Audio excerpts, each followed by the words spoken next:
Hi, I'm Phil Pustiowski with FreedomMentor.com. I'm a real estate investor, mentor, coach, and I've been training people for about the past decade here in this country as well as Canada and the Caribbean. And in this video, what I'm going to share with you is the biggest house flipping mistake that I see most investors make, as well as how to avoid it.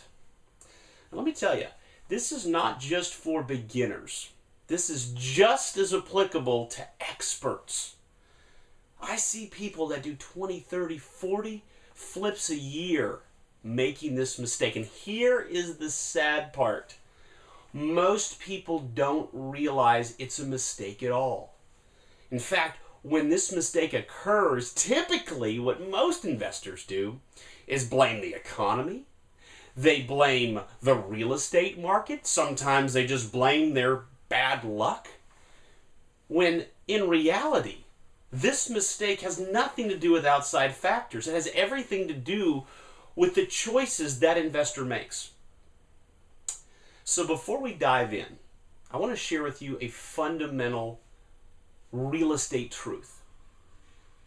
Some 60% of all real estate contracts that get signed between a buyer and a seller never make it to closing. 60%. More than half. So if you make any money whatsoever, ever, you do one deal in your life, you do 100 deals, where any money whatsoever is dependent on the selling of a piece of real estate, and you get a contract with a buyer, and 60% chance that it's never going to go through, wouldn't you like to know how to avoid that from happening in most cases? Wouldn't you like to put yourself in a better statistical average? All right, great. Well, that's what we're going to talk about in this video. We're going to talk about how you can avoid this enormous mistake that most investors make. And here's what that mistake is. They don't control the buyer. Control the buyer. What does that mean? What does this mean? Control the buyer. I'll tell you what it means. It's especially problematic for real estate investors. Here's why. When you don't control the buyer, you let the buyer call all the shots in the deal. And real estate investors are notorious for this because they're always a twinge desperate to get rid of the property. Maybe it's their holding costs. Maybe they've had the property too long and they've had delays in construction and renovation. Or maybe it's just that they need the money right now to feed themselves. Either way, they get a little bit desperate and they let the buyer call the shots. When that happens, that's when deals don't close. Now you may be thinking, as I thought when I first got started, when my mentor shared with me this truth right here, I kind of stepped back a little bit and I said, wait a minute, I don't like to control people. I'm not manipulative. I like to let people make their own decisions. I don't feel comfortable, having to, quote, control somebody else to get a deal done. And it was interesting because he shared with me, he said, no, this doesn't hurt anybody. When you apply the correct techniques, and I'm going to talk about the 3 ways to control a buyer here in a second. When you apply those, you help everybody in the transaction. What you help is the buyer buy the home that they want. You help that buyer's agent in most cases. In most cases, a real estate agent is representing the buyer. You help them get their commission. You help the mortgage company originate a loan. You help the closing company get their fees. And you help you yourself get a property sold. So in fact, you're not manipulating anybody. By controlling the buyer correctly in a transaction, you're ensuring that everybody gets paid and everybody wins. And that was an eye-opener for me. So this technique of controlling the buyer is not only going to help you, it's going to help everybody in the transaction. The problem is most investors are so desperate to get rid of a property that they fold. They basically lay over and let the buyer take control. And when that happens, that's when you hit the 60% failure rate, which most people do. But you're not going to because you're on this video. All right, so let's talk about the 3 ways in which you can do this. The first way happens before you ever even talk to a buyer. it happens when you put it on the MLS in the listing remarks. Pre-approve buyer with your mortgage person. What happens when you have an offer come in most cases? They bring in a pre-approval letter, right? It's from their mortgage company, right? The buyer? Yeah. Well, I'm here to tell you that that's not nearly as helpful in you understanding if that person can actually get a loan as when your mortgage person reviews their financials. Now, how do you do that? How do you ensure that your mortgage person looks at the deal? Simple. You put it in the MLS listing. You put it in the realtor remarks. You put a sentence somewhere along the lines of, and by the way, if you want the exact language here, below this video, there's a link to the blog post that I wrote about this, and you can get the exact language, copy it verbatim for your next deal you're working on. Okay, so here's the language. The language is something along the lines of that the buyer can use any mortgage company they want to buy the property, but in order to make an offer on this property, they have to get pre-approved by the seller's preferred lender upon submission of offer. So you ask for it up front. And so what that does is when they submit an offer to you, they also have to get connection with your mortgage person. They don't have to do a loan with this person. They just have to connect with this person. And so what that does is that gives you greater insight into whether or not this person can actually get a loan. And here's what it also does. If you're a flipper, if you're an investor that's buying and reselling properties, if you have to sell that property in less than 90 days from the day you bought it, there's a lot of lenders that can't get that loan because it's called a title seasoning restriction in the underwriting guidelines. I have other videos on that particular subject. But if you have your mortgage person in place, though, ideally your mortgage person can get those loans in less than 90 days title seasoning, which we have trainings on that as well. And if you're an investor and you are doing deals and you don't have a go-to mortgage person that can get no title seasoning loans done, shame on you. No, I'm teasing. Go out there and go get one. Go get one fast, like today. It's huge. It's very important. Okay, so you get it approved by your mortgage person so that you know if they're a winner or not. Does that make sense? Now, what happens if they're paying all cash? Well, then get a statement from their bank showing that money is in a bank account. What if they're an investor and they're using a hard money loan? Well, talk to the hard money lender. Make sure they are a hard money lender and not the buyer's cousin, like I've seen before. And then verify that hard money lender is going to fund the deal. What if you find out that from your mortgage person that they're shaky, that they may not be able to get a loan? What do you do then? Move on. Don't tie your property up. It's a huge mistake. I see it all the time. Investors are so desperate to sell their property that they tie their property up with a buyer who can't get a loan. They're hoping for a wing and a prayer. Because here's what really happens in the real world. Kind of blows my mind. Buyers agents, real estate agents that represent buyers, sometimes will drive people around for days, weeks, months, showing them properties, and the person can't even get a loan. It's crazy. They basically are trying to throw out a Hail Mary and hoping for a miracle in the end zone. Don't fall victim to it. It doesn't matter what the buyer's agent says. It doesn't matter what the buyer says about how good they are with getting a loan. You need to get verification from your mortgage person to know for real. And if they can't get a loan or it's going to be shaky, don't tie your property up, because when a good buyer comes along, if you've got it tied up, you can't sell it to them. Have the courage to say no. I can't tell you how much money you'll make by that piece of advice, but it takes courage, but it's going to pay off. Okay, number 2.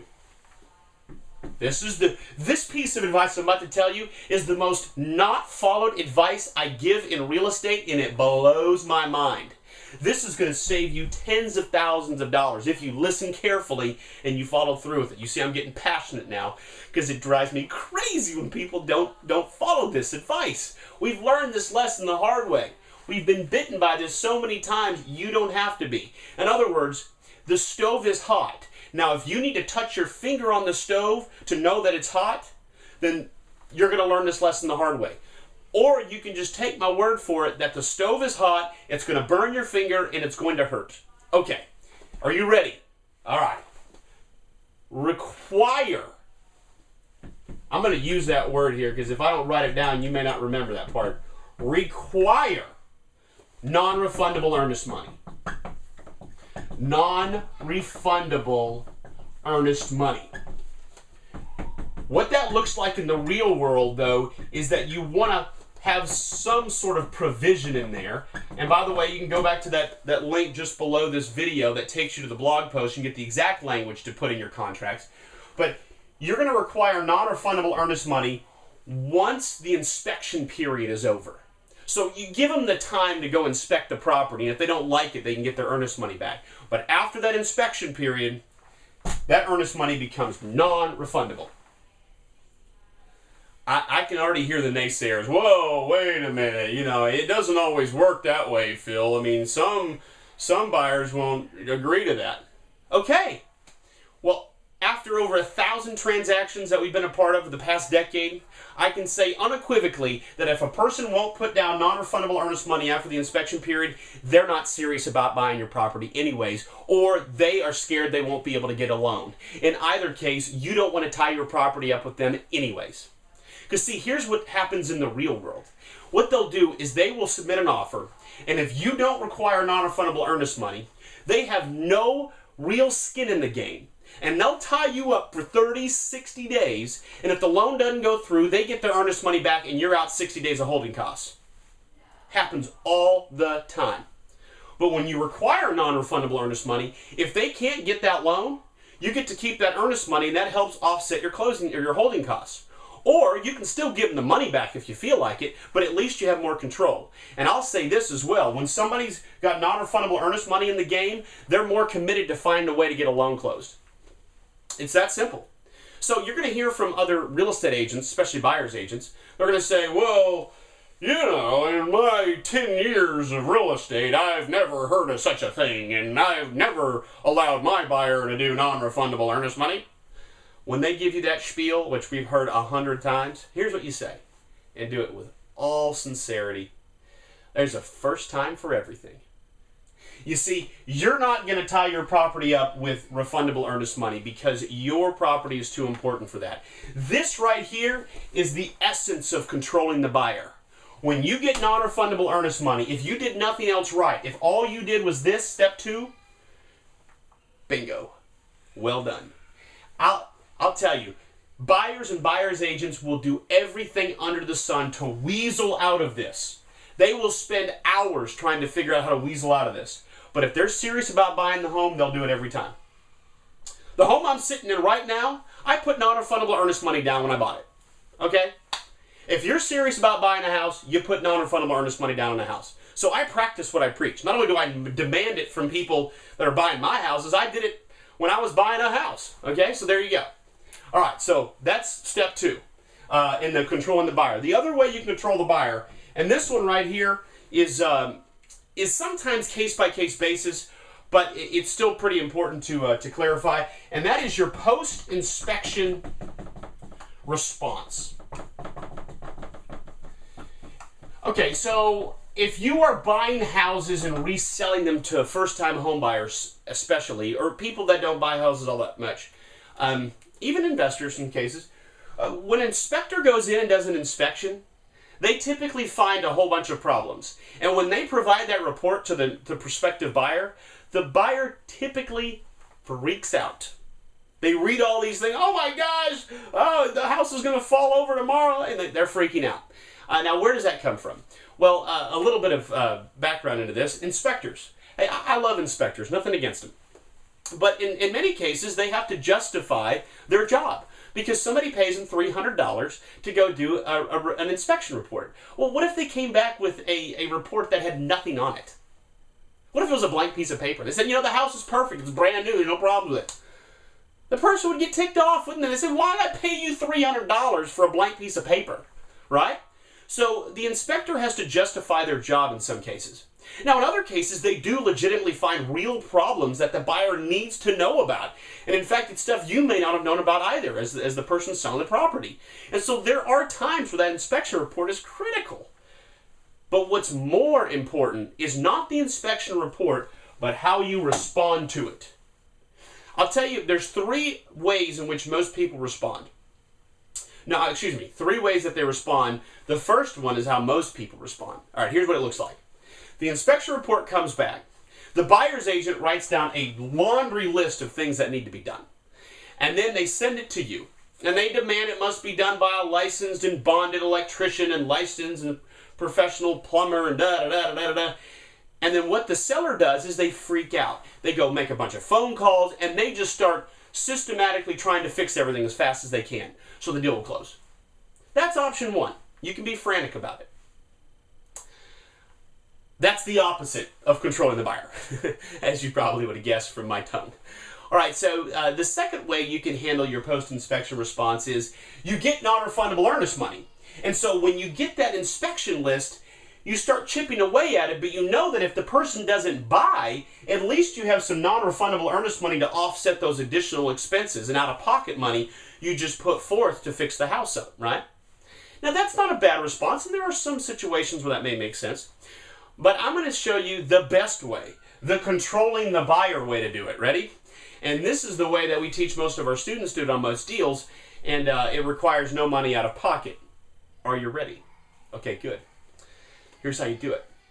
You go through the list with the buyer or the buyer's agent or both, and you whittle that list down to just the bare necessities. We're talking just the line items that if you didn't get it done, or there weren't some concessions made on those line items, that they would leave and walk away. We call them the deal killers. If there were any deal killers on that list, that's what you want to focus on. The next thing you want to do is get a contractor, handyman, somebody to give you an estimate on what it's going to cost to fix that. And then you want to go back to the buyer's agent and say, look, these are the things that you absolutely had to get fixed or you wouldn't buy the property, right? And the person says yes. Okay, this is how much it's going to cost to fix it, and this is who can fix it. We'll reduce the total, whether it's paying off some closing costs, maybe you were going to pay their closing costs, or you can reduce the purchase price. Say, we're going to reduce the purchase price or the incentives, concessions, whatever. We're going to increase those to meet this $3,000 that needs to be done to fix the house up in order for you to buy. So instead of you fixing it, you give them a credit of $3,000 in the closing statement.